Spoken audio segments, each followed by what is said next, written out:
Hello दोस्तों। तो इतने दिन से मेरे पास बहुत सारे कमेंट आ रहे थे कि आप कहाँ हैं और क्या कर रहे हैं। तो हुआ क्या था, मैं आपको एक मजे की बात बताता हूँ कि मैं इंग्लिश के सिलेबस की फोटो कॉपी कराने गया था, जो कि वर्ग एक की है। तो सबसे पहले आप वो देखिए।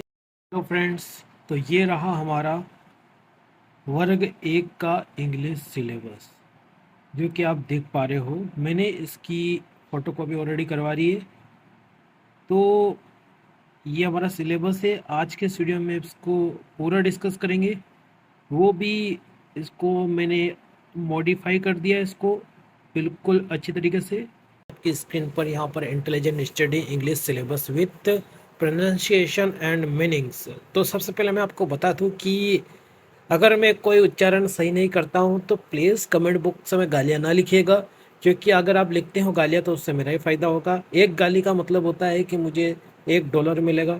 ठीक है, तो गालियाँ वगैरह ना लिखें आप, क्योंकि प्रोनाउंसिएशन जो है मेरा बहुत ही, अभी भी मैं इस स्पेलिंग को बोल रहा हूँ तो बहुत ही ज़्यादा ये कमज़ोर है। धीरे धीरे सीख रहे हैं, सीख जाएंगे, है ना। तो पहले सिलेबस डिस्कस कर लेते हैं, English syllabus with pronunciation and meanings. तो इसके मीनिंग्स और प्रोनाउंसिएशन है। ठीक है, तो बाद में मुझे कहिएगा ना कि आपको आ जाते हैं कहाँ से भी उड़ के पढ़ाने के लिए। आता जाता तो कुछ है नहीं और आ जाते हैं पढ़ाने के लिए। तो चलो देखिए, शुरू करते हैं पार्ट ए, जो कि हमारा जो सिलेबस है हमारा उच्च माध्यमिक शिक्षक, जो कि जो प्री एग्ज़ाम होगी उसका सिलेबस है ये।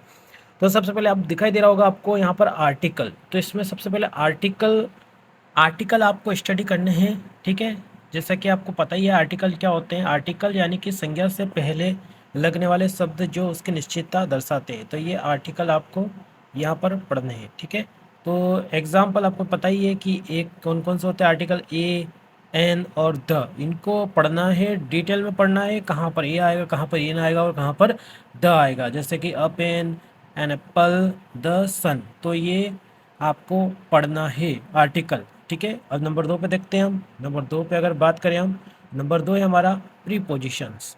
ठीक है, प्रीपोजिशंस किसी चीज़ का स्थान या समय बताने वाले शब्द। ठीक है, ऑन द टेबल किसी चीज़ का स्थान कि वो कहाँ है, और समय बताने वाला शब्द। समय यानी कि कब की बात है, आज की बात है, कल की बात है, परसों की बात है, 1 साल पुरानी बात है। तो एग्जाम्पल देखेंगे तो जैसे कि आपको दिखाई दे रहा होगा यहाँ पर, on table, on the table यानी टेबल पर, इन जनवरी, जनवरी में। ठीक है, तो इस प्रकार से हमारा ये हो गया। अगला है हमारा कंजक्शन, नंबर 3 पर। कंजक्शन जिसको बोलते हैं कंजक्शन, अर्थ है इसका दो या अधिक शब्दों वाले वाक्यों को जोड़ने वाले शब्द। जैसे कि एंड हो गया, बट हो गया, और हो गया। तो ये कंजक्शन ये क्या करते हैं, दो या दो से अधिक वाक्यों को जोड़ते हैं। तो इसके बारे में आपको इस वर्ग एक के एग्जाम में डिटेल में पढ़ना है। अगला है फिर वर्ब। वर्ब दिखाई दे रहा है आपको। वर्ब का मतलब क्या होता है, वर्ब है हमारा, इसका अर्थ है क्रिया या कोई कार्य दर्शाने वाले शब्द। Example, run, it, right. Verb के बारे में पता ही है तुमको। रन है दौड़ना होता है, इट ने खाना होता है, राइट ने लिखना होता है। ठीक है, तो इनके अर्थ भी आपको याद रख सकते हैं। आगे देखेंगे मॉडल्स। अर्थ है एक्सिलरी वर्ब और एबिलिटी, परमिशंस, एडवाइस आदि दर्शाते हैं। तो ये हमारे मॉडल्स कहलाते हैं। जैसे कि कैन यानी कि आई कैन डू इट, मैं ये कर सकता हूँ। शुड, तुम्हें ये करना चाहिए, आई शुड गो देयर, तुम्हें यहाँ से जाना चाहिए। मस्ट, तुम्हें जरूर करना चाहिए। तो हमारे मॉडल वर्ब हो गई। ठीक है, इस प्रकार से आगे बढ़ेंगे मॉडल वर्ब के बाद में। अगला आता है हमारा एडवर्ब। तो एडवर्ब क्या है, क्रिया या विशेषण की विशेषता बताने वाले शब्द एडवर्ब कहलाते हैं।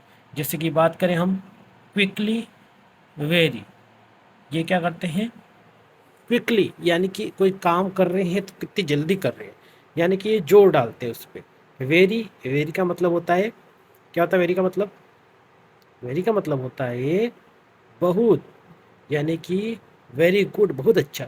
इस तरह से अगला आप लोग को जानते ही है, जो कि आपको टेंस का नाम सुनते ही आपके दिमाग में टेंशन हो जाता है। इसका अर्थ है क्रिया के समय को दर्शाने वाले। ठीक है, जैसे कि भूत, वर्तमान, भविष्य। आई ईट यानी कि मैं खाना खा, ईट ये तीनों फॉर्म भी दे रखी है आपके यहाँ पर। ठीक है, ईट, एट और ईट। आई विल ईट, मैं खाऊंगा, मैंने खाया था। देखो मैं खा रहा हूँ, आई ईट, मैं खा रहा हूँ। आई एट, है ना। इसका मतलब होता है, मैं आपको बता देता हूँ, यहाँ पर लिखे हुए हैं एग्जाम्पल्स। ठीक है, तो आई एट, आई विल ईट। ठीक है, तो इस तरह से ये हमारे शब्द हो जाएंगे। उसके बाद बात करें हम यहाँ पर फाइनाइट और नॉन फाइनाइट क्लोजेस, है ना। तो नॉन फाइनाइट और फाइनाइट क्लोजेस जो है वो कैसे पढ़ने, कहाँ पढ़ने। जैसे फाइनाइट क्लोजेस टेंस के अनुसार बदलता है, नॉन फाइनाइट क्लोज नहीं बदलता है। एग्जाम्पल, सी सिंग्स फाइनाइट, तो सी सिंग्स यानी कि ये फाइनाइट है हमारा, और सिंगिंग्स अ सॉन्ग ये नॉन फाइनाइट है। इनको भी आपको डिटेल में पढ़ना पड़ेगा, ठीक है। इनके बारे में मुझे भी अभी जानकारी नहीं है, ठीक है, तो मैं भी इनको पढ़ूंगा। अगला है प्रीफिक्स और सफिक्स, ठीक है, दिस इज़ वेरी इजी, ठीक है। तो शब्दों के आगे या पीछे जुड़ने वाले, हाँ, एग्जाम्पल जैसे कि हैप्पी के आगे अन लगा दिया तो अनहैप्पी हो गया। काइंडनेस, इस पे काइंड यानी दयालु होता, काइंडनेस यानी दयालुता, ठीक है। इस प्रकार से ये हमारे हो जाएंगे प्रीफिक्स और सफिक्स। अगला है नंबर, जेंडर और प्रोनाउन, ठीक है। तो इसमें क्या है देख लेते हैं हम। नंबर, जेंडर, इनके उदाहरण दे रखे हैं। संख्या, लिंग और सर्वनाम से संबंधित शब्द। एग्जाम्पल, बॉय, बॉयज, सी, ही सी, लिंग हो गया ना, यानी पुरुष महिला। अगला है सर्वनाम, आई यानी मैं, दे यानी वे, ठीक है। बॉय, बॉय यानी लड़का, बॉयज यानी लड़के, बहुत सारे लड़के, ठीक है। सेंटेंस, अगला है सेंटेंस ट्रांसफॉर्मेशन। अगर इनकी बात करें हम तो अर्थ है वाक्य के रूप में बदलाव करना, ठीक है। वाक्य के रूप में, सेंटेंस ट्रांसफॉर्मेशन का मतलब होता है वाक्य के रूपों में बदलाव करना। जैसे कि ही writes a letter is write by him, ये लेटर उसके द्वारा लिखा गया है, वह लेटर लिखता है या लेटर उसके द्वारा लिखा गया है। तो इस तरह से हमारा ये सेंटेंस ट्रांसफॉर्मेशन था। अगला देखेंगे हम, वोकेबलरी की बात कर लेते हैं और सिनोनिम्स, एंटोनिम्स ये भी आने वाले हैं। तो वोकेबलरी में क्या आने वाले हैं देखेंगे। वोकेबलरी शब्द भंडार, समानार्थी, सिनोनिम मतलब समानार्थी, और विलोम शब्द जो कि जानती हैं आप, जिसको एंटोनिम्स बोलते हैं। जैसे कि हैप्पी, जॉयफुल, ठीक है। हॉट, कोल्ड, हैप्पी और एक जॉयफुल, दोनों का अर्थ समानार्थी शब्द है। हैप्पी का समानार्थी क्या है, जॉयफुल, और हॉट यानी गर्म होता है, और कोल्ड यानी ठंडा होता है, ठीक है। इस प्रकार से आप देखेंगे। अगला है हमारा सेक्शन यहाँ पर नंबर 13, नंबर 13 है हमारा रीडिंग कॉम्प्रिहेंशन और नोट मेकिंग। तो ये भी हमारा अगला होने वाला है 13वां, ठीक है। तो यहाँ पर दिया हुआ है रीडिंग कॉम्प्रिहेंशन नोट मेकिंग, अनदेखे गद्यांश को समझना और उसके मुख्य बिंदु लिखना, ठीक है। तो ये भी हमको अच्छे से करना है। बी वाला है हमारा यहाँ पर लिटरेचर साहित्य, यानी कि लिटरेचर साहित्य, साहित्य में इंग्लिश साहित्य में क्या क्या, लिटरेचर्स में क्या क्या आने वाला है, साहित्य में क्या क्या आने वाला है वो दे रखे हैं। जैसे कि आप देखेंगे यहाँ पर उपन्यास, पहला है फिक्शन, फिक्शन यानी कि उपन्यास में क्या क्या पढ़ना है वो सारी चीज़ें आपको दिखाई दे रही होगी यहाँ पर। जैसे कि आप देखेंगे कि जॉन ऑस्टन, है ना, पेरिड और पॉजिटिव, Charles Dickens, a tale of two cities, Anita Desai, bye bye blackbird, Khushwant Singh, the portrait of a lady. तो ये हमारे उपन्यास है जो कि हमको इसमें पढ़ना है अच्छे से, ठीक है। अब देखेंगे हम ड्रामा। तो ड्रामा में एक ड्रामा दिखाई दिया है तुमको यहाँ पर, Bernard Shaw, arms and the man, ये हमारा पहला हो जाएगा। उसके बाद में अगर बात करें हम, और भी है हमारे पास में दो और विलियम्स शेक्सपियर, तो इसमें हमको द टेम्पेस्ट और हेमलेट इनके बारे में पढ़ना है। Rabindranath Tagore, the post, the poet and paper, Gitanjali, true worship, इनके बारे में पढ़ना हमको। उसके बाद में पोइट्री की बात करो, टोटल यहाँ पर पोइट्री जो कि कविता है टोटल यहाँ पर 6 आई है हमारी। पीबी शैली यानी कि ओडे, साइरक, Sarojini Naidu, the broken wings, Rabindranath Tagore, Gitanjali songs, Williams Wordsworth, the solitary reapers. अगला है हमारा Robert Frost, the road not taken, stopping by woods. अगला है हमारा Robert Browning, the last ride together. तो ये हमारी पोइट्री होने वाली जिनको हमको कविता 6 कविता में पढ़नी है। उसके बाद में गद्य, है ना। प्रोज जो है हमारी वो हमको टोटल यहाँ पर 4 पढ़नी है, जो कि आपको दिखाई दे रही है यहाँ पर।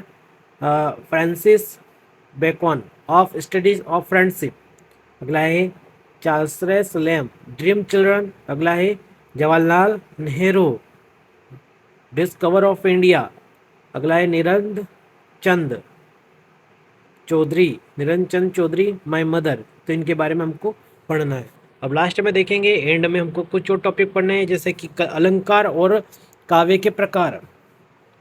तो अलंकार में हमारे कौन कौन से अलंकार आ जाएंगे? सिमिल्स, मेटाफर, है ना। ये अलंकार आपको अच्छे से पढ़ने हैं। टोटल 5 अलंकार दिए हुए हैं ना।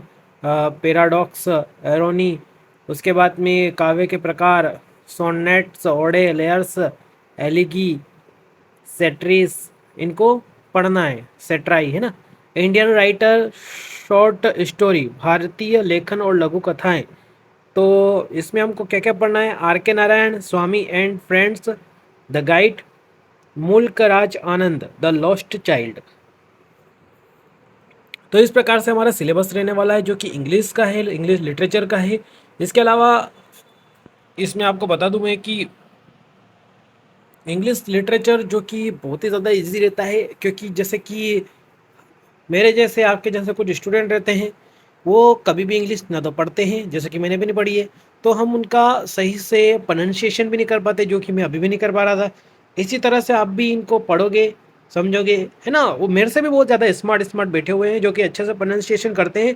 वो कमेंट बॉक्स में बहुत अच्छी अच्छी बातें लिखते हैं, मुझे पढ़ने में बड़ा मज़ा आता है।